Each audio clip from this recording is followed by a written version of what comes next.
actually have quite a bit to do on Thursday before we go over discussion. Let's go over week 4.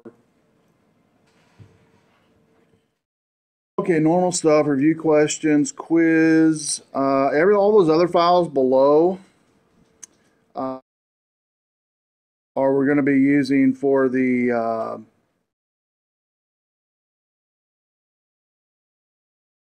this lab is we're actually going to spoof IP address to where you'll learn how IP addresses are spoofed on a network using software, and then I believe we're going to be using in that one Wireshark just to see the duplicate IP address. So say your IP address 172.20.0.1, and this software that we're going to be using on 3SMAC20, I believe, is one of them we're going to be using.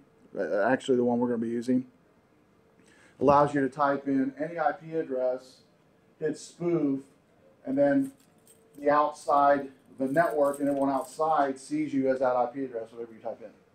And so you can literally spoof an IP address, which is used by hackers to do a lot of malicious things, because if logs are being kept, which they know they are somewhere on the network, and you're doing malicious activity, this hacker's doing malicious activity, but they have your IP address, it's going to come back to you. Because every machine in IT is going to be mapped to your machine. Your IP address is going to be mapped to your MAC address. And so if someone spoofs your IP address, then they can come back to you on that malicious activity. So the lab we're going to do on Thursday is on spoofing.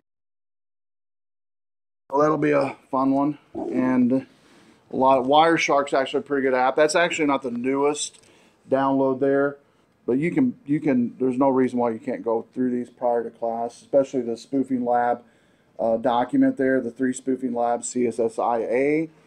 But we're going to be using SMAC20. There's an article we're going to read on access point spoofing, and Wireshark we're going to use for monitoring to prove that indeed you have spoofed your IP address or spoofed a IP address of whatever. You could be a 3.3.3.3 or something you could create and be a spoofed IP address. And then we'll talk about ways to safeguard your network from having duplicate IP addresses on a network, and you can do that. You can actually set up rules on a router that will not allow any more than, say, 2 or even 1 IP address. Otherwise, it disallows a second IP address. And it can also have IP address must have this MAC address. But we'll talk later this semester how there are ways you can spoof the MAC address as well. But this Thursday we'll deal specifically with IP. So that's probably the #1 way hackers do malicious things in people's network at home, businesses. Because IP range within that network, they can basically grab any IP they want to, spoof it on their laptop, and then do their malicious activity, and they're not blocked because the network devices and the routers see them as a valid IP within that IP range that they've set, so they can get in a lot of stuff that way. And then when it's traced back to an IP address that's to another MAC machine, another machine on your network. And so we'll learn about that on Thursday a little bit. But again, review question quiz. Grades are updated. If you have anything yet to turn in, let me know, or anything's not showing up, let me know as well on your grade book, so we can get that taken care of.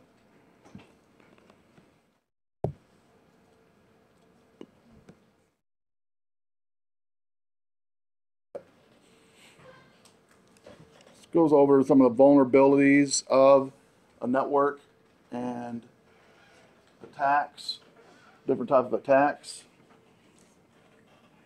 We'll look at those, look at the broad categories of those attacks on the network, monitor traffic. We'll be using the software we talked about on for Thursday for monitoring. Wireshark's a real popular one that we use in networking. And then monitoring network traffic in IT, whether you go into the security part of it, like this class is for, or just general networking. Monitoring traffic is used all the time. before I forget, while everybody's here, we do have an opening for an intern on campus for networking, basic networking. You just have basic networking skills or your basic network student like you guys are. If you are interested, see me after class. I'll tell you where to go.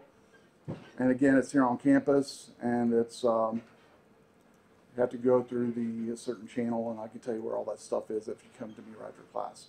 And so if you are interested, or more than one of you are interested, you can come and see me, and I'll hook you up so you can go over there. We had somebody, but they got a full-time job, and so, which is a good thing, but it's now open for another intern. The other thing it mentions on the second bullet about monitoring traffic, how it can be done in two ways. It can be done through switches with port mirroring. This redirects traffic that occurs on one or all ports, and it's a designated monitoring port on the switch. So basically everything that comes into your network goes to this monitoring switch to control what's happening on your network. And then they have what's called a tap test, a network tap test. It's a separate device. It can be installed between two network devices such as a switch, router, or firewall that basically taps into your network to see the health of it and can do different diagnostics. This screenshot basically shows the makeup of a basic network. At the top we have your router that is ruled with different rules. Most popular being Cisco. And then below that's your switch, and it has a mirror port, you'll notice there. And the mirror port's pointed towards a monitoring computer. I believe I mentioned this last week, how a lot of times when you have monitoring computers or monitoring devices, it's set on one computer and that's all it does. It doesn't have to be a new computer. It's usually computers being repurposed or servers being repurposed. So they upgrade a server, they use that old server for monitoring because it's perfect for that. And then on that monitoring computer, it can then monitor everything coming through the network before it gets to the other switches there below. And it can redirect, stop, halt, alert, whatever it needs to do, whatever set up for a rule. One rule example would be if something comes into your network. We use the example this week of spoofing an IP address. Somebody comes onto your network, spoofs an IP address, and this monitoring system notices that there's more than one IP address. It's a duplicate IP address. It'll immediately determine if it's a valid IP address from a valid machine. And it can use MAC address for that to determine it. And so if this IP address matches the MAC address, it lets it through. If it doesn't match the MAC address on the rule, it blocks it from coming in. That'd be an example. Okay? And there are hardware mirroring, like this one here, hardware mirroring computers, and there's also software-based as well. That'll software-based, like zone alarms, a popular one students might have heard, you might have heard of possibly before coming to class. It's a popular firewall monitoring type of software that you can set up easily. This basically here is just a screen of a log, an output, much like the one we'll see on Thursday for Wireshark. It just shows you the source destination IP. It also shows the what traffic it's falling upon, what protocol, UDP, TCP, which are the top two that you'll see. When you click on each one of these lines, it will give you detailed bits of information about that data. It could be more information like what type of device it came from, what the name of the device was, what data was in there, if it was a text-based message sent across, which email in general, unless it's encrypted, will be text-based, so you could see some email bits and pieces, like the subject and who it's from and all that good stuff. Media-based vulnerabilities on a network. One of the ways you can monitor it is do a network tap, like it's mentioned here. You got the internet hitting the router, which has the rules, remember. You got a tap in between the router and firewall, and all it does is go to the monitoring computer. And what it does in that tap is it goes in and you can again set up rules to tap certain protocols, like say TCP, UDP, IP address, domain, and what it'll do is just go in there and tap that information and push it to the monitoring computer. So you can use a tap device as well to push it to the monitoring computer before it gets to the firewall. Once it gets to the firewall, it will also have other rules in that to block things. And then finally to your server and everywhere else on campus or in your business. So with the tap, would that be in the DMZ? Well, if you're used to home networking, yes, you would do. You could put a computer hook through the DMZ port, and it could then be wide open to everything coming in, and then you can monitor everything on that system. Yeah, that would work through a DMZ on like a home wireless router. This tap device here is actually a physical piece of hardware that Cisco creates just for this purpose, to tap into a network. You notice it's not plugged in from the router to the computer. It's plugged in from the router to the tap network device to the monitoring computer. So it's kind of like a splitter? Well, the tap device is actually a smart device, and it can be configured. It can have rules set up in it. It's not meant to be as powerful as a router, but it can be. Okay, it's not meant to be. It actually has protocols and rules set up that are made specifically to do penetration testing of network going in and out of your network, traffic going in and out of your network. So just as network taps and protocol analyzers can use it for legitimate purposes, like I just mentioned from the IT perspective, it could also be used by attackers to intercept and view.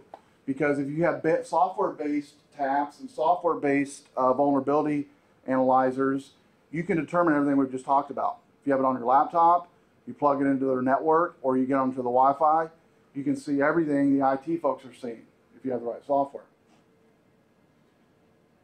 Attackers can access a wired network in the following ways. False ceilings, like in here. Now in our buildings, all the wires run through the floor. But in a lot of businesses, they have wires running through false ceilings, which hackers can get into easily.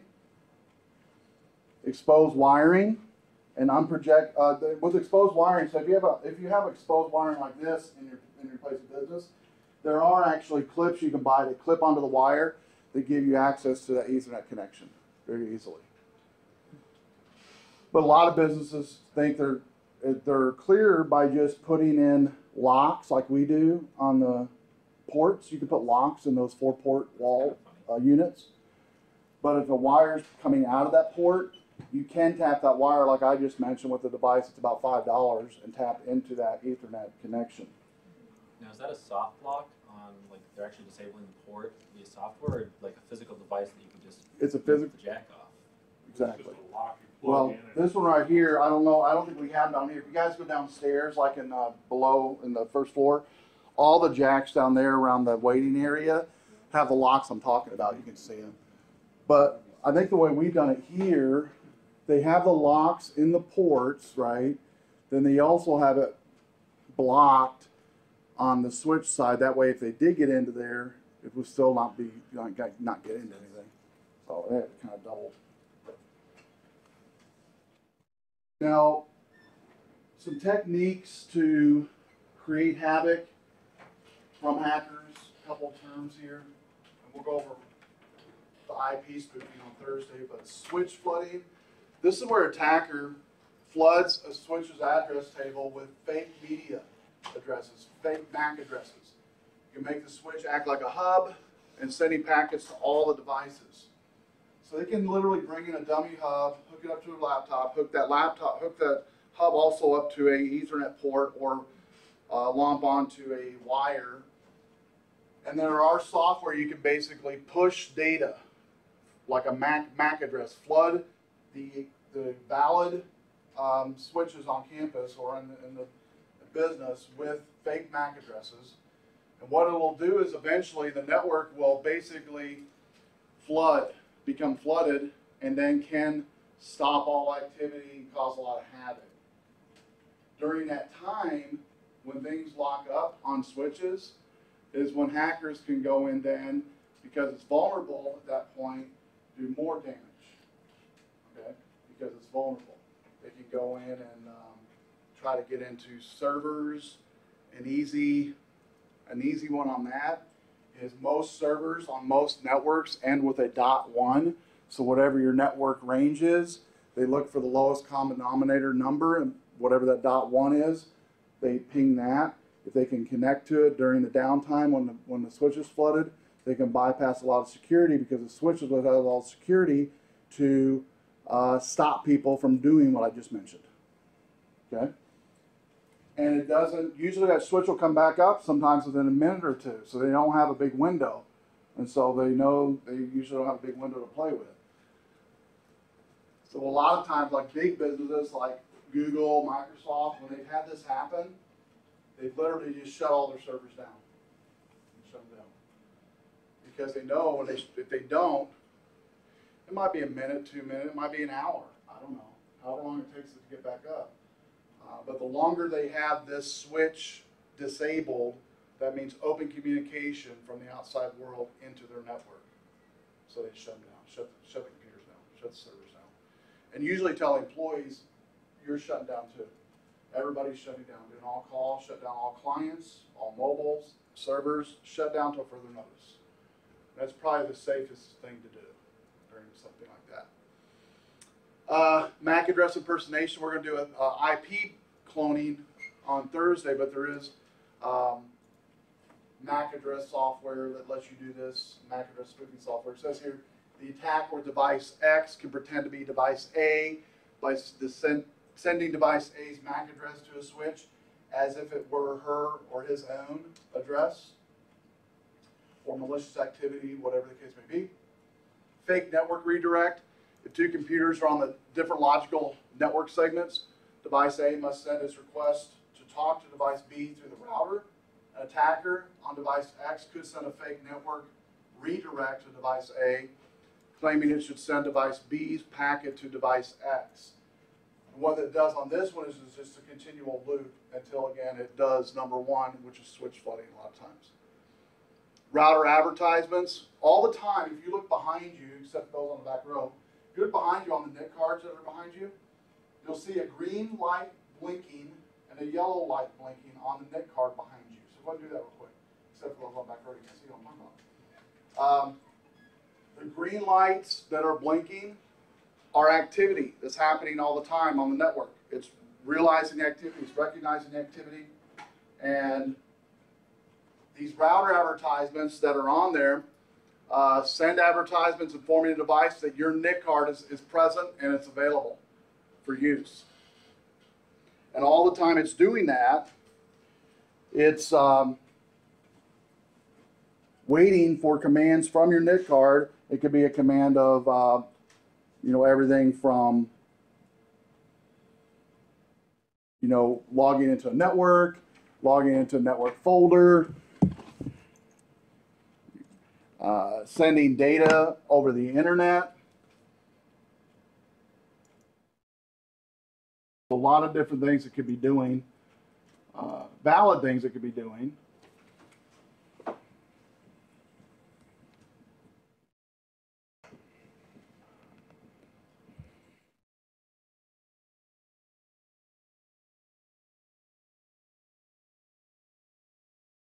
And so it fakes out the advertisements on the network to attack during that time. And there are software devices that let you do this as well, do fake advertisements. And then fake redirect of a device on a router. Basically, an attacker can pretend to be a valid network device by sending a fake device redirects to a switch. And basically, there's apps literally emulate any device you could think of, a laptop, an iPad, an iPod, iPhone, Droid devices, whatever. It can literally simulate it with a simulated MAC address, simulated IP. When the network sees it, it sees it as that device, but it's a simulated device. It's fake. It's not real. We all know about this one, weak passwords. I know everybody here has a difficult password, right? You don't have a weak password. Believe it or not, 90% of users have weak passwords, probably more than that, but at least 90%. They've password, I'm saying 5 or less characters, and it's generally something about their person, their dog's name, their wife's name, the business name, last 4 digits of social, something like that. Okay, and so it's not real easy real hard to figure that out. Or a lot of times I'll put it on a sticky note and put it right on the monitor. I've worked at places like that, and so yeah. So a password is a secret combination of letters and numbers that serve to authenticate. And I think I mentioned this last week. I won't rehash the whole thing, but about how banking facilities and all these other places are forcing you to have a longer password with a unique mnemonics, like a uppercase, lowercase, number, whatever, a special character. Well, to a hacker, all that does is give them more ammo now because they know exactly what you should type in. You have a certain range that you have to type this in. You have to have an uppercase. You have to have a 2 numbers. You have to have a symbol. It has to be 8 characters.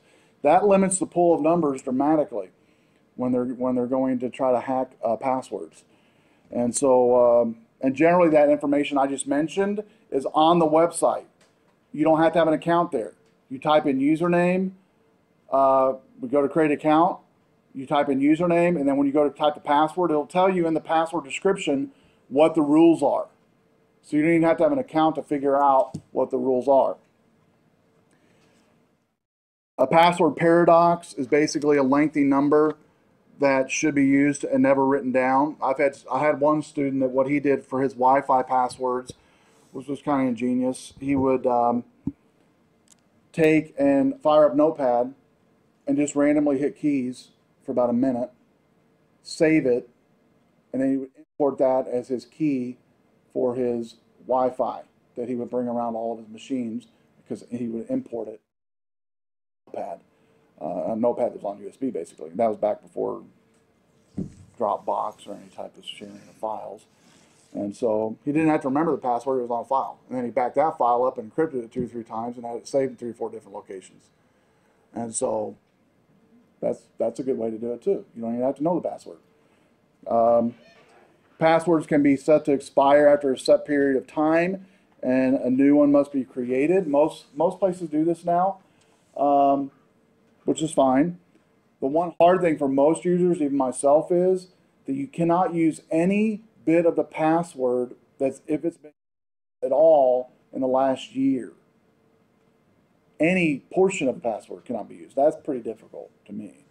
So how do they define how many characters a string? Well, like here is an example of an account I have, right, that does this. What they let you do is they to like say 8 characters. Up to the 8th character, you can have the same base. After the 8th character, so 8 to 10 or 12, 8 to whatever, you can be different each time. They let you do that to kind of be a little nicer, okay? But I do know you can set up rules. I've not seen this personally, but I know students that have said they had this at work. They set up rules to where nothing like 2 or more, they have 2 characters, cannot be the same within a year's period of time of changing passwords that are side by side. Can't be the same. That's a little much. That's a little stringent. Yeah, I'd say 4, 6, 8, something like that. But 2 is just, again, rare, but it can be done. And it seems to be, you can go way to the extreme. And so you want to make sure it's definitely have expirations and then when you do, make it to where people can, live with those rules. Characteristics of a weak password, a common word used as a password, anything in a dictionary word. Not changing passwords unless forced to do so. Passwords that are short, personal information, same password for all accounts, writing the password down. And most folks are prone and guilty of all of these, if not a few of these. I've been guilty of some of these in my life as well. There are bits of, I'll stop while I'm on this, I guess. There are some software packages you can purchase. I think I mentioned, I don't know if I did in this class, but in my 110, I believe I mentioned last week. There's a USB utility called portableapps.com. You can go there on portableapps.com and download a free suite of software. One of the softwares on there is a password keeper. It's totally free. I think it's called Keeper or something like that. Passkeep, something like that. Anyway, What is it? KeyPass? KeyPass. Thank you. But anyway, you can download these suites, right? It doesn't cost anything to download it. And it has like Open Office and something like this and multiple other utilities. And then they even have categories like network securities in there. You can download tools there.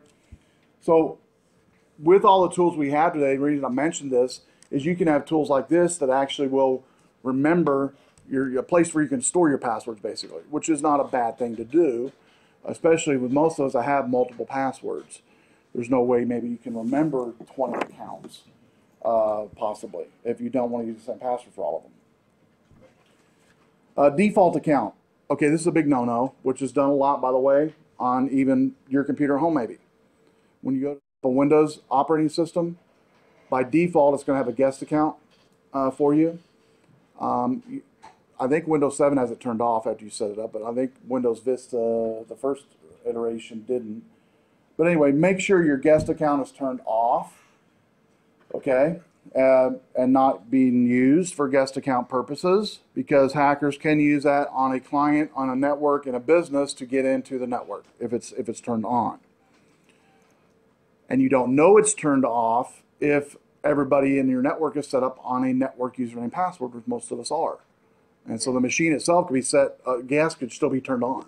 Yeah. Is that the same with the Mac? Because I noticed with my last update, it now has a guest box as well. I believe Mac on their last update added a guest, but it's not enabled by default. You're right. It's not enabled by default. It does add it. Can you get the icon to go away? Do what? Can you get the icon to go away? You know, I don't know. When I log into my Mac, it goes right in, so I don't have the, go to the login thing. You have multiple users probably on yours then, probably. Yeah, from when I ported in, it created two of the same one, where one ported my information and one has all my. You should be going to in the settings into the user area and maybe get rid of that or hide it or something possibly. I'm thinking. So default accounts are no. It's a first target that attackers seek, because why do I need to go figure out administrator password or hack a administrator password if the guest account's turned on? Duh. That's the first one I'll try. All right. So here is some account names that you don't want to use. IBM with password, IBM 2222, password service, password QServe. A big one in the 80s used to be password for network admins, used to be God was the password. If you can get in, you're not going to get anything. All right, backdoor. This is an account that's secretly set up without administrator's knowledge or permission. And again, if you don't do a sweep of your clients on a regular basis, or even your servers on a regular basis of accounts, which most network admins do not do, this could go on for a while and you not even know accounts on there. Like, well, human nature is you see an account, you're like, what's that? And you're like, well, maybe so-and-so made it or whatever. And you don't ask people, and so it gets it out there. It could be an administrator account that somebody's using they should be using. Or somebody's getting ready to leave the company and they're leaving it in bad terms. They create a rogue backdoor account here before they leave with administrator rights, head out the door, and they remote into your server and wipe everything out. Bye-bye. Okay, I've heard of that happening. All right, so there's a lot of reasons to note for administrator or scan of usernames on machines. And again, like it says here in the first bullet, it cannot be easily detected because nothing prompts you when you log in. Oh, by the way, a new user was created. Do you know that? On any OS. Now, there might be software out there that does this for you automatically, but the only way I know how to do it is just to do a quick scan of your network devices and your computers periodically to make sure there's no funky usernames out there that shouldn't be there. Backdoors can be created on a network device in two ways. The network device can be infected by an attacker using a virus, worm, or Trojan, because these are programs, remember, and these programs can do whatever once they get in. And there are programmatically ways to create a user and a password with administrator rights, especially if the person on at the time is an administrator. They download a Trojan.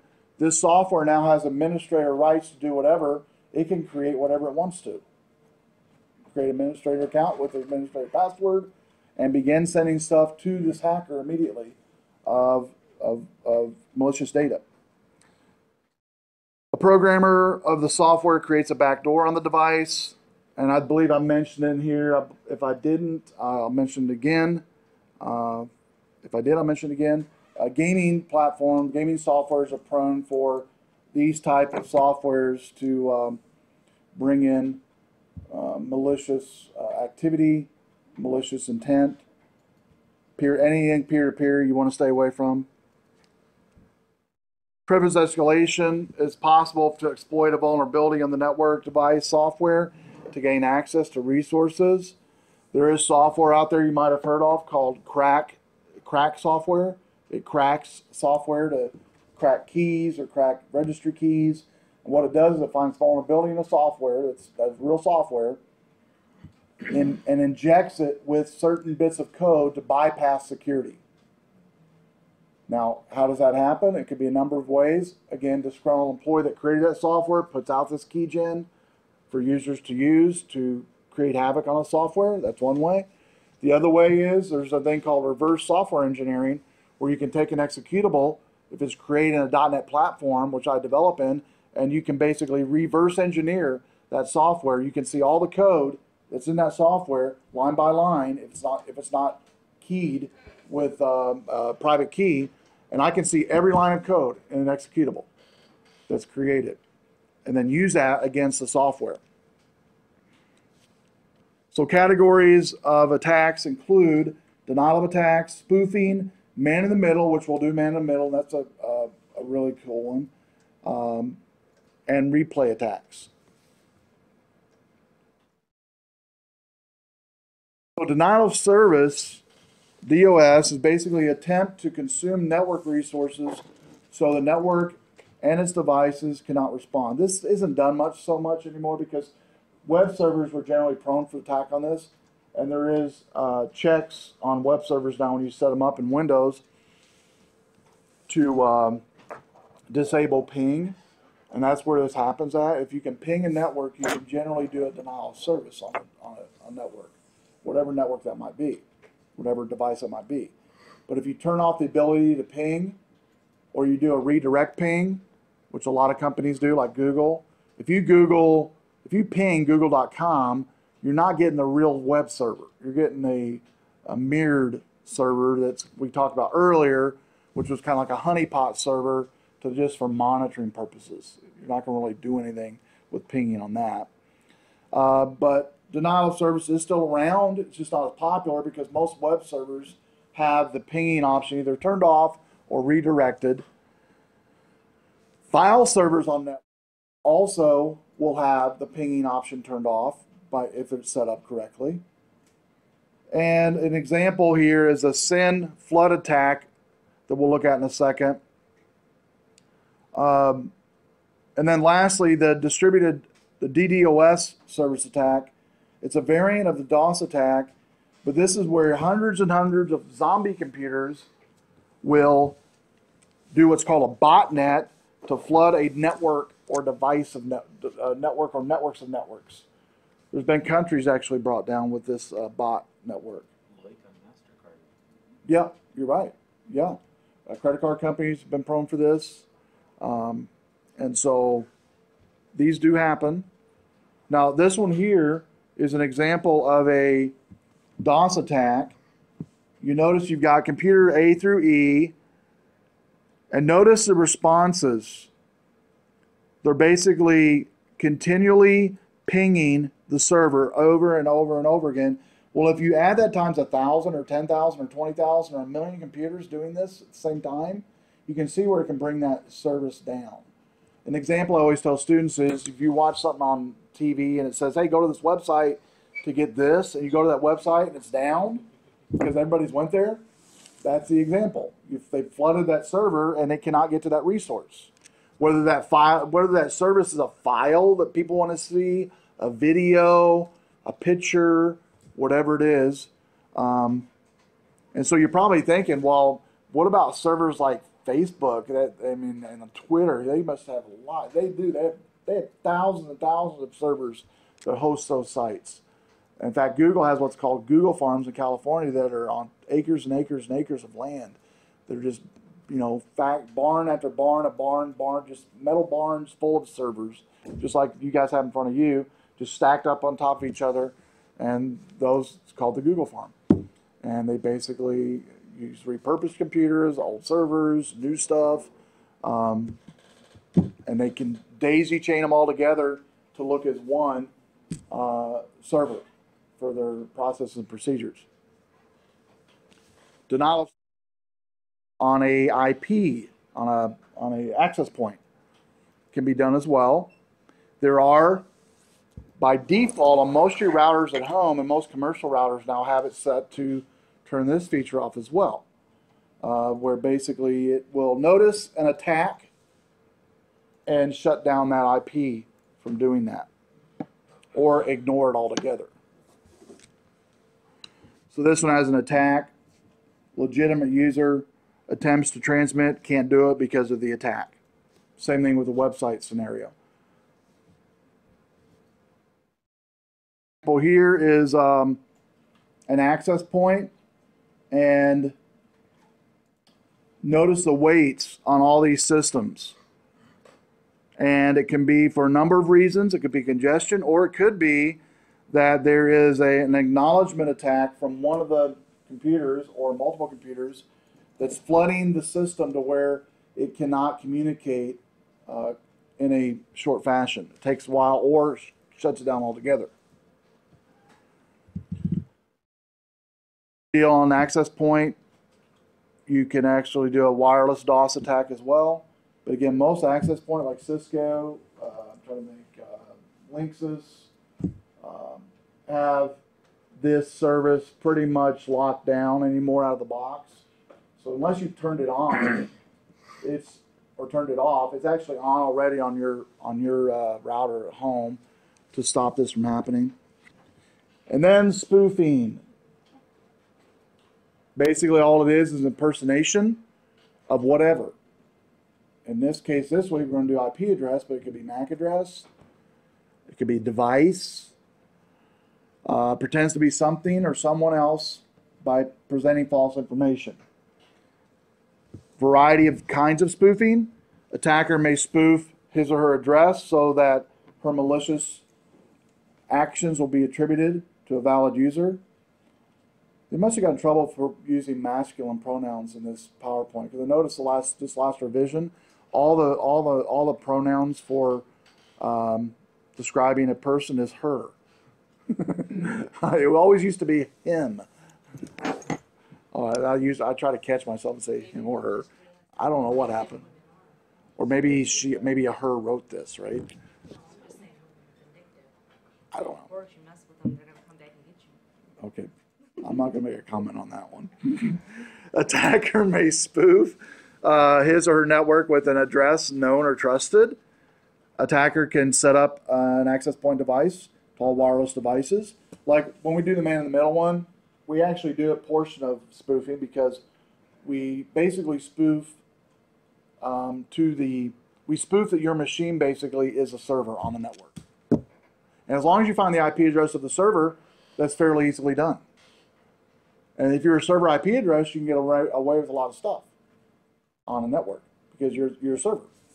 And so a lot of rules are set up to let you in and do whatever you want to do because you're a server. So attackers can set up his own access point.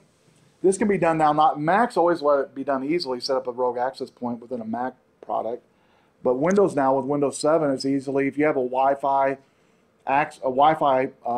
adapter, you can set up a rogue access point in minutes in Windows 7. They have built-in software to let you do that easily. And you can call that access point ATT or something, being a cafe area, and begin doing attacks or getting information from people around you. Which brings you to the man-in-the-middle attack. The most popular type of attack with hackers and Wi-Fi hotspots is this right here. So airports, a Starbucks, a McDonald's, any place you know that has public Wi-Fi, this can be done fairly easy. The attacker intercepts legitimate communication and forges a fictitious response to the sender. And it's common on networks, can be active and passive. The active attacks intercept and after the contents, alter the contents before they are sent to the recipient. Here we have man in the middle. You've got the person in the middle, computer A is on the left, servers on the right, and the attacker's in the middle wanting to intercept something, right? That something could be like we do in the lab for this one when we do the man in the middle, it's Facebook. The users on the network log into that account that they normally go into. It could be on a physical network like you guys are in, or a Wi-Fi network, either one. The lab we do, we use the physical network, so we're using the LAN. So people are doing what they normally do throughout the day, and they can still do what they normally do. You can isolate an IP address that Facebook has. If you ping Facebook as a certain IP address, you isolate that IP address, that anybody that goes to that IP address on your network is rerouted to your machine. And then on your machine, you have running XAMPP, which is a popular platform to run a web server. And on that web server on your machine, you're running a page, login page. It looks just like Facebook, login page. The person logs in with their username and password, it fails, and saves it to your MySQL account, MySQL database. Off that man-in-the-middle attack, and when they try it the third time, it goes through because now they're on the real Facebook account, realfacebook.com, and they can get in just thinking, oh, I typed in the wrong password. And now the hacker, after about 10 minutes doing this man-in-the-middle, can have literally everybody in the company or everyone in that hotspot username and password account to use whatever they want to do with it. And we talked about this already in here. A lot of people use Facebook now for more than just posting pictures. Businesses use it. Financial information on a note page somewhere, possibly private groups. You can name it. A lot of stuff you can find malicious. Or they could just go in and wipe out their account or do some malicious activity on their account, on their Facebook account. This is similar to a passive man in the middle. It captures data and is used at a later time. A simple replay would involve the man in the middle capturing login credentials, like I've mentioned, between computer and server, and then using it whenever I want to use it. Hackers generally hold on to data for years, sometimes, before it's used. At least months. They don't do it immediate. Then that can bring some red flags because the activity it took to get that information a lot of times causes some anomalies in the network. Well, if you attack it right afterwards using that information, it can trace it back to you much easier. So they usually wait 3, 4, 5, 6 months. And so that's why I tell students, if you see something weird on your network, like anything, like passwords are changing, you see duplicate IP addresses, but then it goes away after a day and it doesn't happen for a while, and you're like, oh, that must have just been a hiccup or something. That's not necessarily the case. 6 months down the road, when you're on vacation, when your network's attacked. Because they're smart about it. If you think about it, they're going to think about what they're doing. They're going to think about personnel, vacations, manpower, all those things. Over Christmas break, companies are shut down. It's a real popular time where networks are attacked. So everybody comes back from Christmas break, whether it be at school or in business. They come back January 2nd, and lo and behold, all hex broke loose in their network, basically, over break time. Because generally things are still running over break, just kind of idling. There might be some folks in there doing some work, but for the most part, not so much, monitoring as normal and all that. So it's a good time to go in and cause havoc on a network and to use the information they gather from the attack during that time.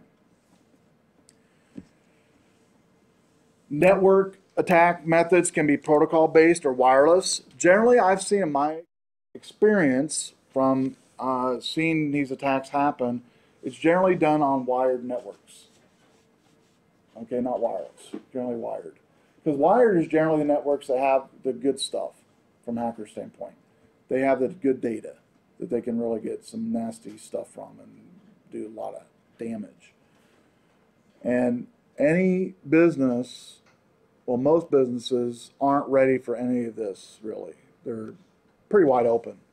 Because you'll learn this semester, the stuff we do, you'll learn, wow, my company's, wonder we're still going.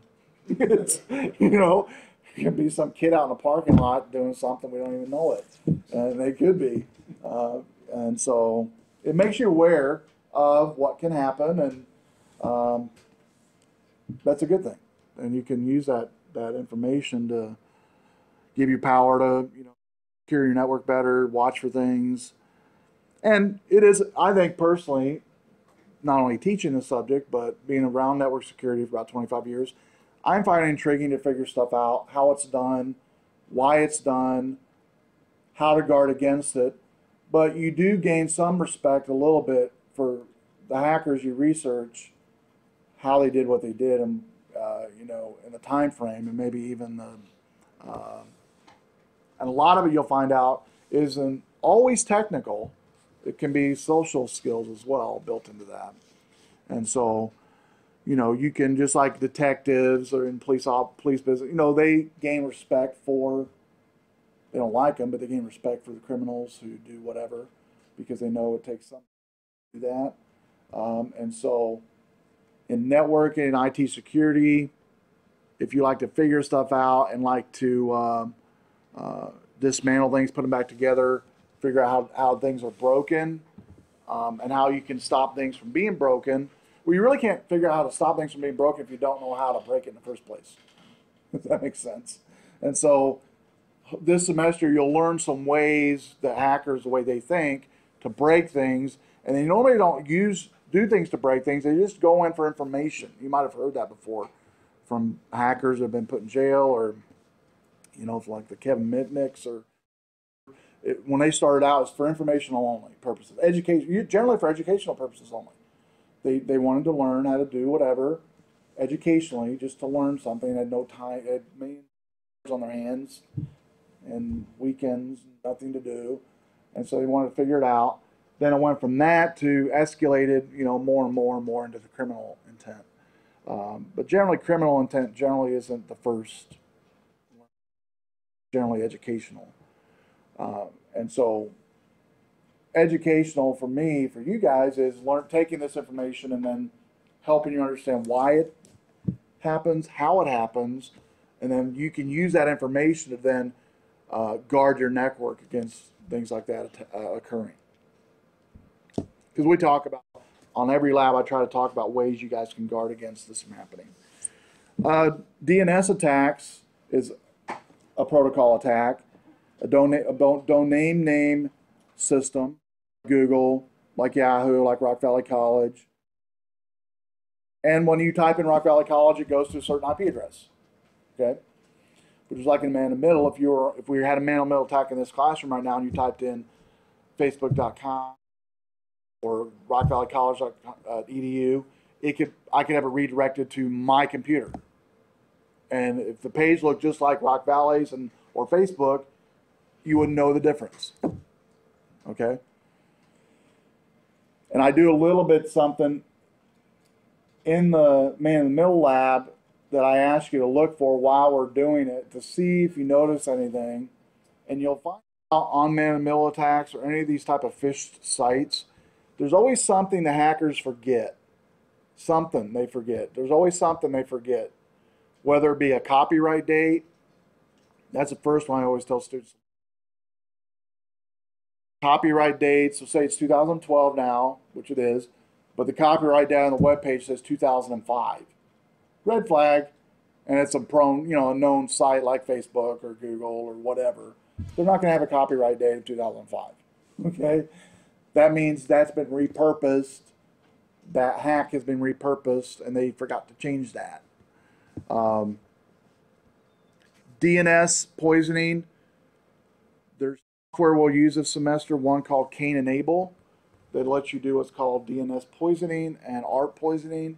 DNS poisoning is basically substitute a fraudulent IP address so that when a user enters a dynamic or a name, he or she's directed to this fraudulent computer site. Okay? So basically, DNS poisoning in this example would be what I just mentioned. In google.com, rockvalleycollege.edu, with DNS poisoning turned on a network, it redirects whatever IP address the hacker set. And generally, it's an IP address to gather information and then turn it off to where they can go back to the business without them knowing any different. Protocol-based attacks is basically going in and redirecting traffic with protocols.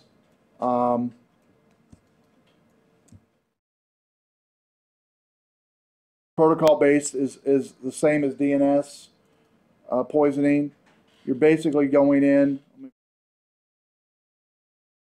I'll end on that one. This slide here at the very bottom, and you actually do this in the man in the middle. On your computers and Windows and all the servers have a configuration file for that computer. And what it does is it keeps a log of, especially if you host websites on your domain, which we do here on campus, and a lot of businesses do. At the bottom it has, notice, the IP address, and then a certain web domain name. All you do is change the IP address to where you want users to go to, and when they type it in, it's going to go to that IP address. When they type in, say, wku.edu, instead of the valid IP address, it could go to that 161.6.20. And because what it's doing here is it's updating the host file on that server and client to do all the dirty work by updating the host file. And you can actually do this on your computer. You can update the host file right now on your computer at home, on a Windows machine. It's found in the Windows directory. You update the host file and go down the bottom and type in 127.0.0.1 or whatever IP address you want to. That's a local host IP address. And type in the middle google.com. It'll rewrite, when you type in google.com on that machine, it'll go to that IP address every time on that machine. So a simple hack that's been done for years is hacking the host file on the PC versus hacking a whole network. It's easier to hack a host file on a PC with a Trojan horse or something. Once you hack a host file on a machine, every time a user goes to that website, it's going to redirect to that IP address on the left. Regardless of what you do, the IT guys can be in there all day long. They can be, uninstalling an Ethernet card, rerouting, cleaning out the cache. That's the first things IT folks do. When the last thing they're going to probably check is a host file. But you guys don't know how to check the host file. And you'll learn how to do that when you do man-to-man. Because that's one of the things we manipulate the host file. And that's actually an easy hack that hackers do is mess with a host file of the computer. Because it doesn't affect your neighbor can go there fine. It can go to google.com just fine. Google.com goes fine. But when you go to google.com, it goes to some porn site. You're like, what? Okay, I'm typing google.com. Watch me. You do it. And it goes, every time because of the host file. And so it takes Notepad and a few strokes of the keys, and you're now redirecting multiple sites to wherever you want it to go. All right? So Thursday we will do the IP spoofing lab. If you have any questions on your grades or you're interested in the internship, even if there's more than one, that's fine. Come see me and I'll tell you where to go. Okay? You put the key back up. The key back up for what? The pin is The on pin. board. It didn't work. It didn't work. No, it's H, it's not 4. Oh. Yeah, can't you see that? Sorry, I got off my head. It's a background, it's an upside down. Thank you. One way to alter See? the password. Is that better? I tried. You were supposed to brute force that. Come on. I'm a little